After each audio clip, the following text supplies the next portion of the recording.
Yeah, first off, just talking about the core values here, the thing that the core values bring to us is a collection of what we, the university, when I say we, I mean all segments of the university have pulled together. That's students, that's faculty, that is staff.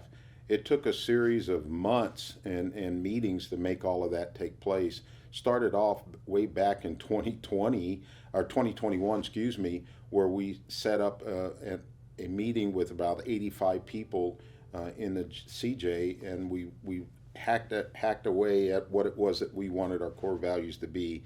Came up with those five that you know today as the integrity, the diversity and inclusion, the significance, the commitment, and the community.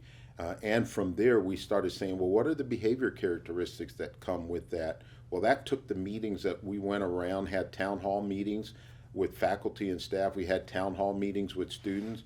We had town hall meetings with student athletes as well. And we honed those into what you see today, those little symbols, the icons, and the behaviors that we would expect to see from our faculty, staff, and our students. Not just here, but when you leave here. So it's a legacy type of an issue that we're talking about. And so yeah, we have the signs on the flagpoles. We have the icons are wrapped around the library. People you will see with are wearing pins on their shirt that have the core values on it, and really the symbol of the core values, the three mountains that once you hit one of those peaks, there's one behind you you still got to get to. And so that's what that we're talking about, the journey of our core values when we look at it that way. A lot of the different things that you have seen on the campus, I call them the improvements, the capital improvements, have been because we've gone around and started talking to the deans. We've talked to the students also about what they wanted to see in their campus. And so when I was with the band, they were talking about how they when they practice on the grass field, there were a lot of ants there. There's a lot of unevenness there. You just didn't know what you're going to run into, stickers in the grass in West Texas and the like. So what we did is we were slotted to go ahead and put turf in an additional intramural field. And we decided we were going to move that turf over to the band to where that they could have it still done with the same money that we're going to use for the intramurals we use for the band.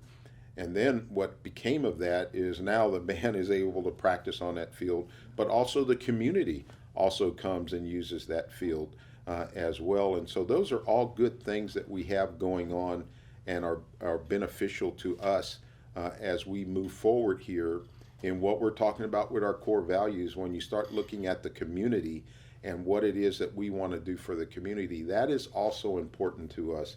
And that was just the byproduct of us putting down that turf there.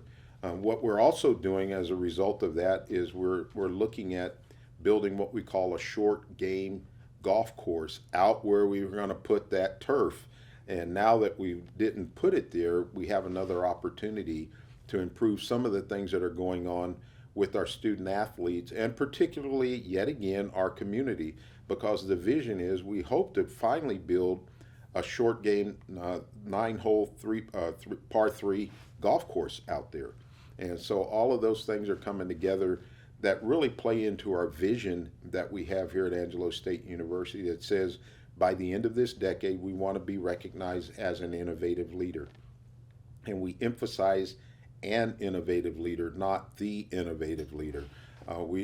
While we want to be the best that we can, we're not interested in taking somebody down, sort of like what they do in football and the like. We just want to be known as an innovative leader across the board in 3 different areas. The first one being education, the second one being economics, and the third area being culture. Not just in rank ordered like that, but in those 3 different areas. And so when we do that, when we incorporate our core values into that, we bring in the community, we bring in the commitment. We want to be significant, not just successful, but significant in the things we do. We want to look at how we're looking at diversity and inclusion. And most importantly, we always want to work with integrity in all of the things that we do. So all of those things are incorporated into a lot of the capital improvements that you see taking place on the campus today. Not just there, you see it also in the Janelle Center, where we've also put our core values on the steps as you walk up the Janelle Center. You see us putting the Ram symbol on the steps as we go up. Inside, our core values are there.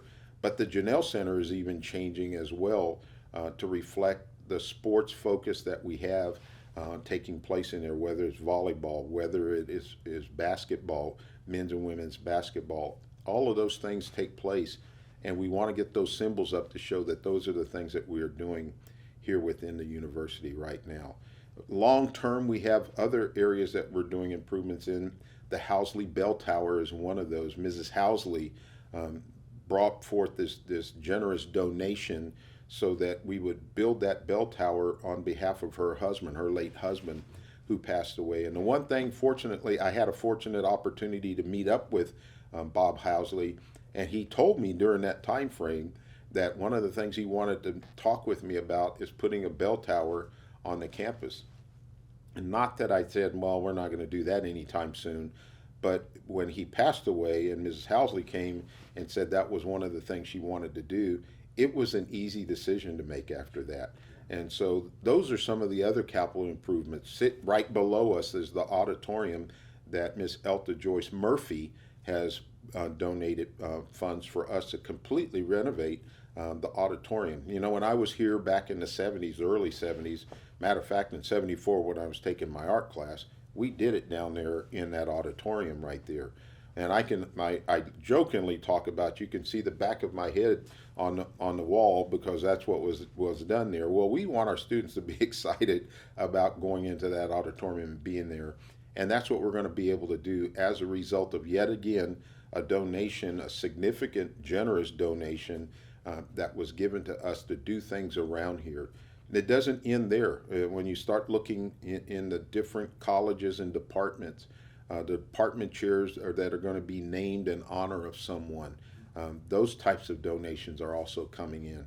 And I believe a lot of that is happening here on the campus because people see how we are integrating our core values into the things that we do, and our development and focus on the curriculum that we have here and the professors that deliver that curriculum and the students that come to take part in that.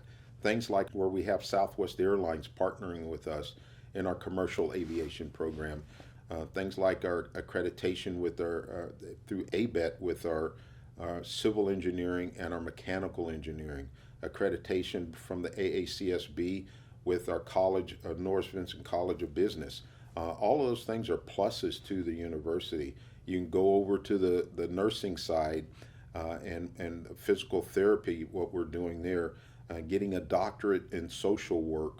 All of those things are pluses, and they speak to us being known as that innovative leader, and not just at the end of this decade, but as we move towards the end of the decade. You know, we've got the centennial coming up in 2028, and so our vision is, what is it that we're going to be doing now to celebrate our centennial in 2028?